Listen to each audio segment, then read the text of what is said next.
Les islamistes répliquent en Algérie, répliquent à l'intervention de l'armée française dans le nord du Mali. Le Figaro qui considère dans son édito que l'Algérie est la clé du conflit déclenché au Mali, car sans la collaboration d'Alger qui a ouvert son espace aérien à la France, eh bien les opérations lancées la semaine dernière n'ont aucune chance d'aboutir. La cible, un site gazier, n'est pas choisi au hasard, nous dit le journal. Il s'agit d'intérêts occidentaux. Il s'agit aussi du poumon économique de l'Algérie, une zone privilégiée d'où le pays tire l'essentiel de ses revenus. Et Libération voit dans la succession de ces événements les marques d'une guerre sans frontières. Une guerre à fragmentation, dit même Libération dans son édito, dont les impacts frappent en ricochet des cibles éloignées. Hier, les militaires français se dirigeaient en véhicule blindé vers le nord du Mali, pendant qu'à 2000 km de là, dans l'est algérien, un groupe attaquait une base gazière. Alors cette prise d'otage souligne de manière dramatique la nature internationale du conflit. Un conflit qui menace de n'épargner personne. Cette guerre au Mali n'est pas une guerre conduite par l'ancien colonisateur, la France. Elle est un conflit international majeur. Et dans ce conflit international, une figure émerge dont on va sans doute beaucoup parler dans les prochains jours.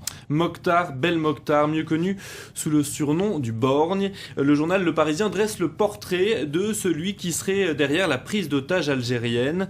Né en 1972 en Algérie, il s'est formé dans les années 90 dans les camps d'Afghanistan et du Pakistan. Il aurait rencontré plusieurs fois Ben Laden.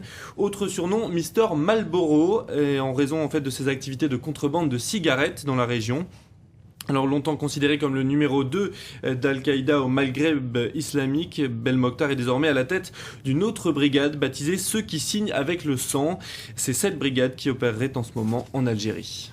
Et pendant ce temps, l'armée française affronte au Mali des combattants bien mieux armés que prévu. Alors d'où viennent ces armes? Réponse à lire dans le journal Libération. Les groupes du Sahel se sont largement fournis en Libye. Le trafic a débuté dès mars 2011, au début donc de la révolution. Dans les unités des mercenaires du colonel Kadhafi, eh bien des Touaregs maliens étaient présents. Et dès les premiers bombardements de l'armée française, certains ont quitté le pays pour rentrer au Mali. Le trafic a aussi été alimenté par le pillage des stocks du régime de Mouammar Kadhafi et plus ironique par les largages d'armes effectués par l'armée française. Des armes qui avaient au départ pour seul objectif de permettre aux rebelles libyens de faire chuter le régime de Mouammar Kadhafi.